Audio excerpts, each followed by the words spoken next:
Salam guru penggerak, tergerak, bergerak, menggerakkan.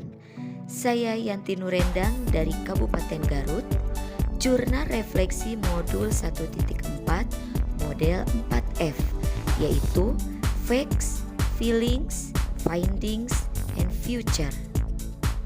Apa yang dimaksud dengan model 4F?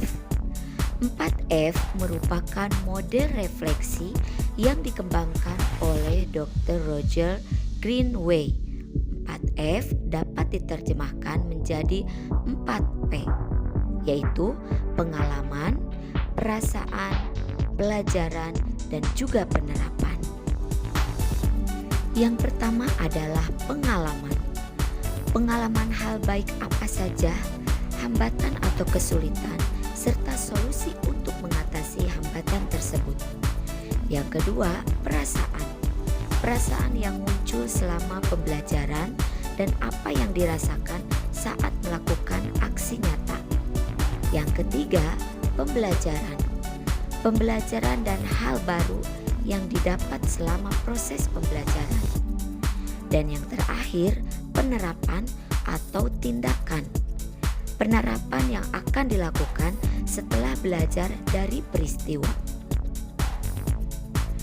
Yang pertama adalah pengalaman.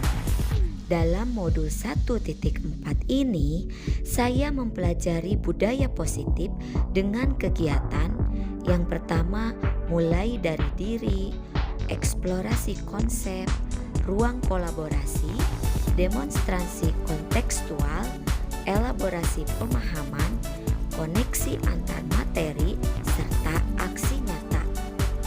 Adapun hal baru yang saya tahu tentang diri saya.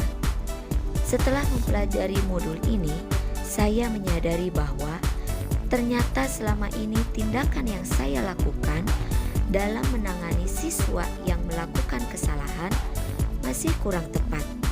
Saya juga masih belum bisa menempatkan posisi kontrol saya sebagai guru dengan tepat.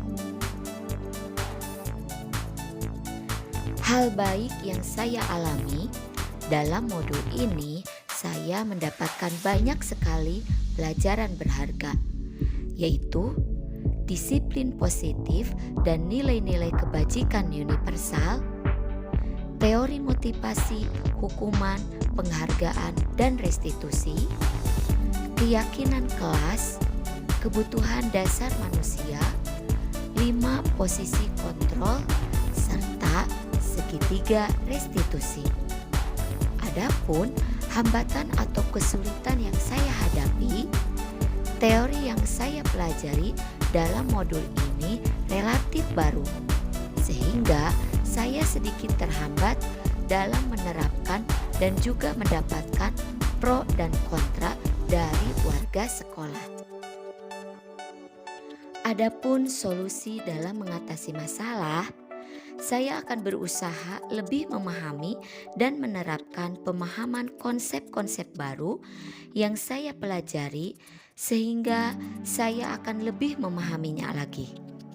Kemudian, melakukan pendekatan kepada warga sekolah tentang pentingnya budaya positif di sekolah yang saya mulai dari kelas saya sendiri.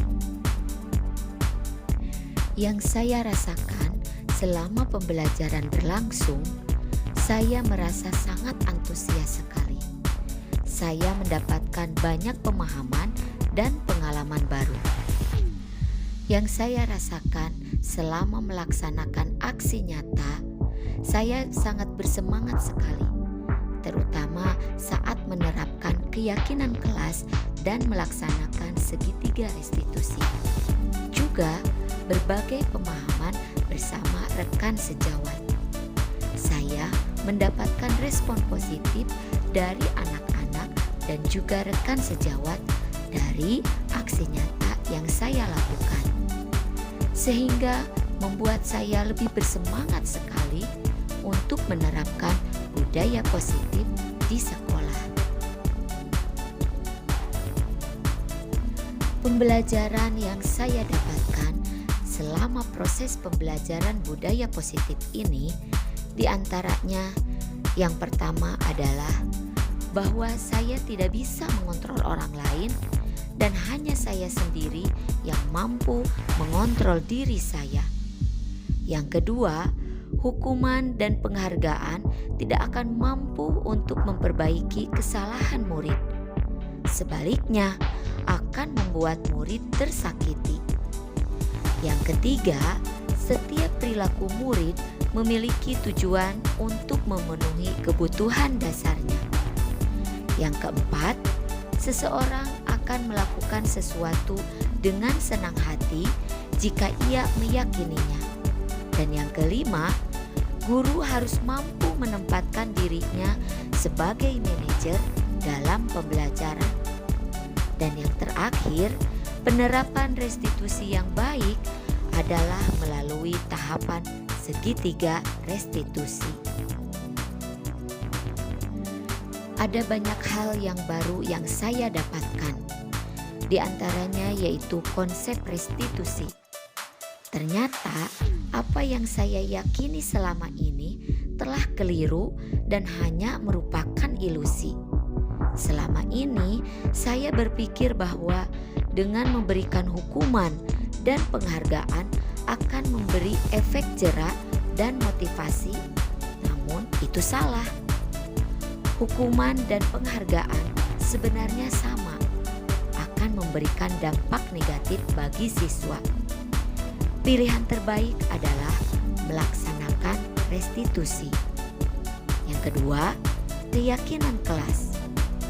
Selama ini saya menerapkan kesepakatan kelas yang saya rasa sudah tepat dan lebih mengena dari tata tertib, karena sudah saya susun. Namun ternyata hal ini tidak demikian. Mungkin karena masih banyak kata-kata negatif dalam kesepakatan kelas, sehingga anak masih merasa diatur. Keyakinan kelas membuat anak-anak lebih positif. Yang terakhir adalah penerapan.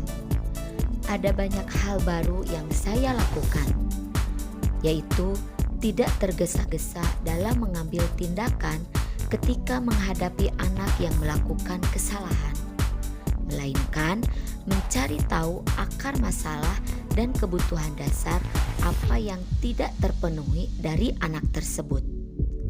Kemudian saya selalu mengambil opsi restitusi dan selalu melibatkan anak dalam pemecahan masalah yang mereka hadapi. Kemudian saya mensosialisasikan pemahaman dan pengalaman saya kepada komunitas saya agar budaya positif di sekolah dapat segera terwujud. Selanjutnya yang terakhir, selalu berkolaborasi dengan rekan sejawat dalam pelaksanaan budaya positif di sekolah.